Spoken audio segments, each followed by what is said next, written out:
Amen. Amen. En ce qui concerne le fait de dire que la nouvelle Jérusalem sera physique, moi je suis encore sur ma position et j'aimerais le prouver en fait avec Apocalypse 21 à partir de son verset 16. Je disais au début que la nouvelle Jérusalem, Jean l'a vu. Amen. Il était transporté, il a vu cela et il a même donné les caractéristiques de comment c'était. Et à partir du verset 16, je sais pas, on va commencer là. Il dit, la ville avait la forme d'un carré. Sa longueur était égale à sa largeur. Il mesura la ville avec le roseau, 12 000 stades. La longueur, la largeur et la hauteur en étaient égales. Verset 17, il mesura la muraille 144 coudées. Quand on lit un peu jusqu'au plus bas, on va voir que en fait il donne les détails de comment est la nouvelle Jérusalem juste en haut, juste pour soutenir ce que je dis que elle, en fait, quand elle va descendre, elle ne descendra pas d'une manière physique, parce que si elle descend d'une manière physique, il va falloir que la terre soit détruite. Est-ce qu'on est d'accord? Et tout ça, moi je pense que tout ce qu'il a donné là, en fait, les caractéristiques de comment la longueur, la largeur, là, comment tout est défini là, je pense pas que tout ça là suffira ici en fait. Mais c'est le physique que tu es en train de décrire. Je suis en train, justement. C'est physique alors. C'est physique. Voilà. C'est physique, ça c'est ce qu'il a vu juste en haut. Et quand elle descendra, moi je dis qu'elle peut pas descendre physiquement avec tout ce qu'il a donné là en fait. C'est trop lourd pour contenir ici sur terre. Et c'est ce que je dis que si elle est physique, si elle descendra physiquement, alors la terre sera détruite. Et moi je dis non, la terre ne sera plus détruite. Parce que Dieu l'a promis. Quand on va regarder dans Genèse 9, verset 11. Est-ce qu'on peut lire Genèse 9, verset 11? Dieu dit qu'il ne détruira plus la terre. Donc, vous allez m'expliquer, par la grâce de Dieu, comment est-ce que cette nouvelle Jérusalem, avec tout ce qu'il y a là-dedans, là, la longueur, la largeur, en fait, les dimensions que Jean a données là, Genèse 9, verset 11. Voilà. Est-ce que quelqu'un a la page? Oui. Il dit, j'établis mon alliance avec vous. Là, le Seigneur parle avec Noé et sa famille. Il dit, j'établis mon alliance avec vous. Il n'arrivera plus que toute chair soit retranchée par les eaux du déluge. Et il n'y aura plus de déluge pour détruire la terre. Amen. Amen. Voilà. Moi, je dirais juste que la terre ne sera plus détruite. Et je veux retourner cette question que si la terre ne sera plus détruite, comment la nouvelle Jérusalem, avec toutes les caractéristiques que Jean a pu donner là, parce que c'est tellement grand, avec tout ce qu'il a pu donner, c'est tellement grand, comment cette nouvelle Jérusalem là, de la même manière que Jean lui a vu cette nouvelle Jérusalem là dans les cieux, comment elle pourra descendre ici? Il va falloir que tout soit détruit en fait. Donc, est-ce que la terre sera encore détruite pour que cette nouvelle Jérusalem là puisse descendre? Parce que moi je dis qu'elle ne peut pas descendre physiquement avec tout ce qu'il a donné là dans Apocalypse 21 à partir du verset 16. Tellement c'est grand, je me demande si la terre peut tenir, je peux dire ça comment, quelle est l'expression que je peux utiliser, peut contenir tout ça en fait. C'est ça ma question aussi, j'aimerais aussi comprendre là-dedans. Amen. Amen. Si vous me permettez. Oui, allez-y. Il est Dieu. Il est grand. Et ce que Dieu fait est grand. C'est vrai que c'est difficile de comprendre, c'est vrai. Mais si on le prend, moi je pense que si on le prend de manière humaine, on va se planter en fait. Tout ce que Jean a reçu, et lorsqu'il est en train de décrire, il faut prendre ça de manière spirituelle. Il n'y a que Dieu qui peut faire ça. Et moi je suis convaincu que Dieu peut le faire. La nouvelle Jérusalem peut effectivement se planter ici sur la terre. Il n'y a que Dieu, il est Dieu. On ne peut pas limiter en fait sa puissance, sa force. Non, on ne peut pas. Mais quand c'est possible. Parce qu'on veut le prendre. En fait, si on n'arrive pas à le comprendre, c'est parce qu'on veut le prendre de manière humaine. Voilà, quand tu parles des 12 portes et tout ça, bon, qui a calculé la dimension de la terre en fait? Ma question est de savoir que si elle vient, oui. Vous avez dit qu'elle est physique. Oui, elle est physique, elle descendra. Elle va s'installer. Voilà. Voilà. Je vous ai dit que quand on parle de nouvelle, il y a d'abord ancienne. Le Seigneur est en train de préparer effectivement à son peuple une nouvelle Jérusalem. Donc une Jérusalem nouvelle pour son peuple. Le peuple de Dieu sera restauré. Donc cette nouvelle Jérusalem va s'implanter à l'ancienne Jérusalem. Pour moi, pas. Moi, je pense que c'est comme ça. Elle sera plantée à l'ancienne Jérusalem. Bon, selon et le Seigneur restera son peuple. Voilà. L'ancienne Israël que vous connaissez. En fait. En Israël, donc, vous voulez me faire comprendre que la nouvelle Jérusalem que Jean a vue avec tout ce qu'il a donné là, va juste aller s'implanter. Non, sur toute la terre. Ça veut dire que puisque dans le... Attendez, il y a des versets qui le disent. Je peux comprendre parce que là, ça attendez. Oui, on connaît les versets. Un pasteur Frédéric, attendez, on peut quand même lire. Elle n'arrive pas à comprendre. Oui, je vais essayer de reformuler sa préoccupation. Alors, vous voyez, lorsque Jean décrit la Nouvelle Jérusalem, c'est spirituel. C'est spirituel. Ouais, il rentre dans un monde spirituel. Et puis après, ça va devenir physique. Donc, oui, bref, lorsque Jean décrit la Nouvelle Jérusalem, il parle déjà même avec des termes, il parle avec des codes. Il parle des perles qu'on ne peut pas comprendre. Il parle de couleurs, il parle de je sais pas l'or, etc. Il dit la ville sera carrée. Du coup, j'imagine une ville carrée. Voilà. Ok, mais après, je pense que il décrit que représentent les perles, que représentent les portes. Voilà. Ce sont les apôtres. Alors, ma question est de savoir si elle sera physique. Ça vous a dit que les portes de la Nouvelle Jérusalem, les 12 portes là, les 12 perles là, ce sont les apôtres. Ça vous a dit que les apôtres là seront physiquement debout sur les 4 coins de la ville carrée. À jamais, ils seront debout puisque ce sont des portes. Parce que si on doit décoder les termes qui sont dans la définition de la ville de la Nouvelle Jérusalem, si on dit que ces termes sont à décoder, ces termes, c'était une manière de parler, ça représentait quelque chose. Est-ce que la Nouvelle Jérusalem en elle-même ne représente pas quelque chose? Comment elle ne représente pas quelque chose? Parce que lorsqu'on décrit maintenant que signifient les 12 perles, on dit les 12 perles représentent des portes, représentent les 12 apôtres. Est-ce que ce sera physique? Les 12 apôtres seront debout sur les quatre côtés du carré, de la ville carrée. Les 12 apôtres vont rester debout à jamais là, comme des poteaux, parce que ce sont des portes. J'ai pas envie qu'on prenne ça littéralement. Non, j'ai pas envie que vous preniez... Justement, c'est là le danger. Lorsqu'on lit la parole de Dieu, on ne doit pas prendre les choses au premier terme. Nous devons avoir une autre analyse de la chose. Et donc, nous ne devons pas prendre ça au premier terme. Nous devons croire qu'il y a une ville qui va descendre du ciel et puis voilà, elle va s'installer comme dans les films. On va donner la parole à ceux qui sont derrière. Certainement, ils ont des questions. Est-ce qu'il y a une question derrière, s'il vous plaît? Mais la parole de Dieu est claire. Elle descend sur le... Bon.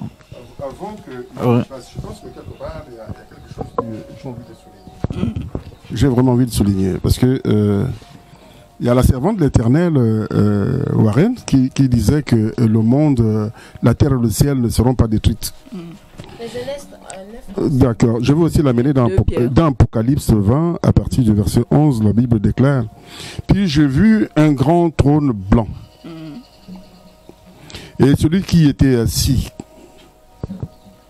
la terre et le ciel s'enfuirent de devant sa face. Et leur place ne se retrouva plus.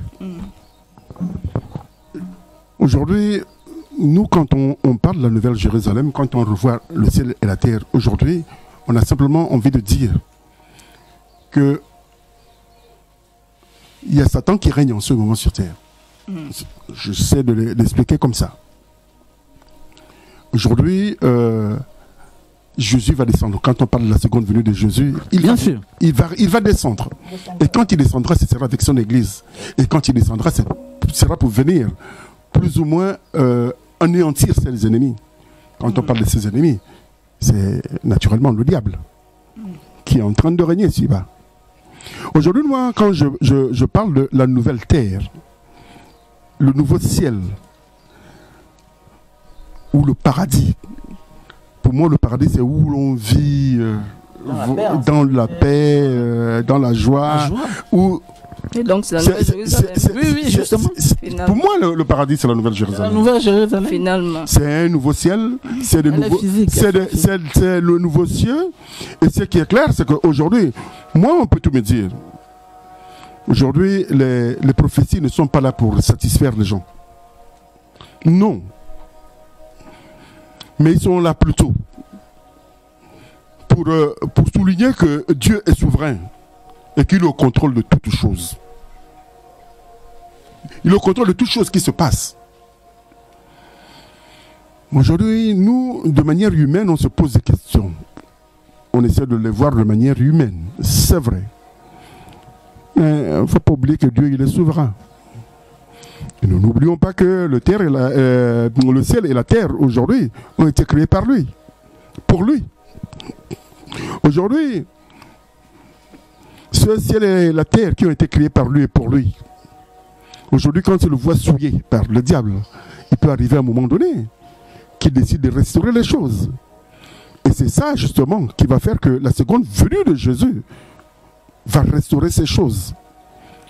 Et une fois ces choses restaurées, une fois la terre dégagée de tout ce qui est mauvais, à partir de là, la nouvelle Jérusalem, ça veut dire qu'il y aura une nouvelle terre, il y aura de nouveaux cieux, et c'est ça que j'appelle le paradis, parce que les gens vivront là-dedans heureux.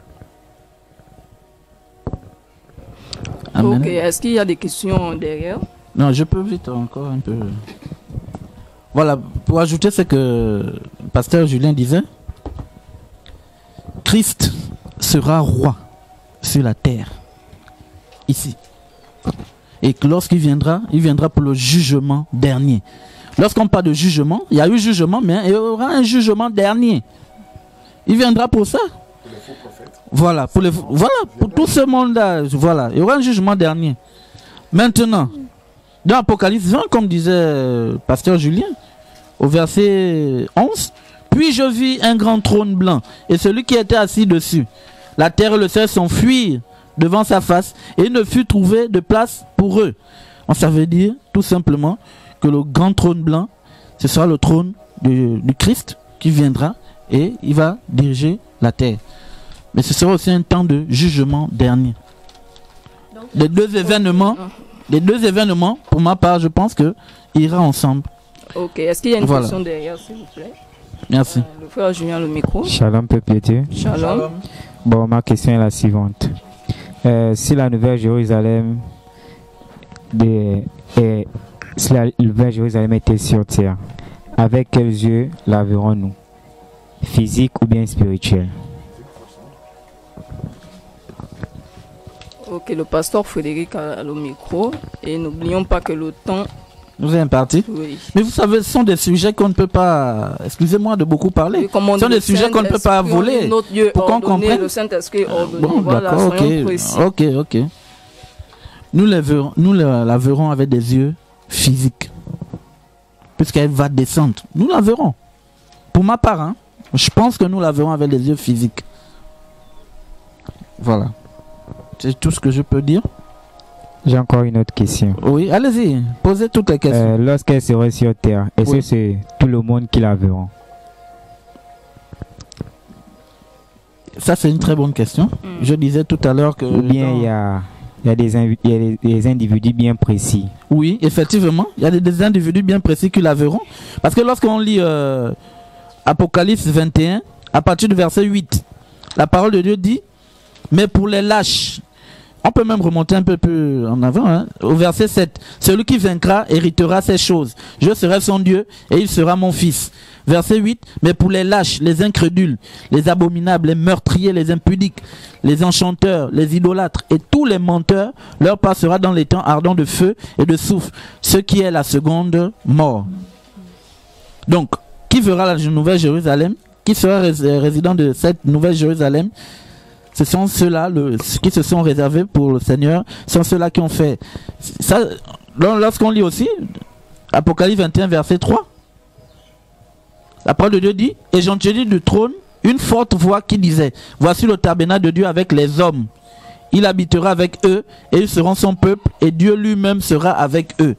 Donc ce sera pour les justes, ceux qui ont fait la volonté de Dieu, ceux qui ont résisté, comme on l'a vu dans Apocalypse 3, verset 12. Ceux qui vaincront. Ceux qui seront fidèles, ceux qui resteront, qui respecteront jusqu'à la fin la parole de Dieu. Ce sont ceux-là qui hériteront cette nouvelle Jérusalem-là. Tout le monde ne verra pas la nouvelle Jérusalem. Parce qu'il y a un jugement dernier, comme on a vu. Dans l'Apocalypse, on parle du jugement dernier. Et ce jugement, chacun, comme disait le prophète Joël, chapitre 12, il disait, oui, jeune homme, vis comme tu vis. Bon, mais sache qu'à la fin, il y aura un jugement. Voilà, donc ce sont ceux-là qui s'abstiendront de certaines choses, qui vont respecter la parole de Dieu, qui feront la volonté de Dieu. Ce sont ceux-là qui hériteront la nouvelle Jérusalem. Donc la parole elle est claire. Bon, ça c'est pour ma part. 25, 27, voilà. Confirme cela. Effectivement. Ils rentreront chez elle. Il n'entrera chez elle. Voilà. Rien de souillé. Voilà. Ni personne qui se livre à l'abomination et au mensonge. Il n'entrera que ceux qui sont écrits dans le livre de vie de l'agneau. Voilà. Ça veut dire que les dignes. Ne rentrera là-dedans que les justes. En un mot, quoi. Quand tu n'as pas, ou quand tu n'as pas été, ou tu n'as pas cru en Dieu, tu n'as pas fait sa volonté, parce que tu étais ailleurs, tu ne pourras pas rentrer dans cette ville sainte. Amen. Amen. Moi, une question. C'est par rapport à ce que la sœur disait. Bon, comme elle pouvait dire que Jésus, elle nous a amené dans Genèse, où elle a dit que Jésus il ne va plus faire du mal à la terre. Mais moi j'ai une question. Ma question est de savoir, est-ce que la promesse était pour des temps indéfinis ou cette promesse était valable, comme Papa Frédéric pouvait dire, du jugement dernier, jusqu'au jugement dernier afin de détruire la terre? C'est ça ma question. Oui, répondez à la question. Amen. Amen. Comme dit la parole de Dieu, ce que sa bouche dit, sa main accomplit. Amen.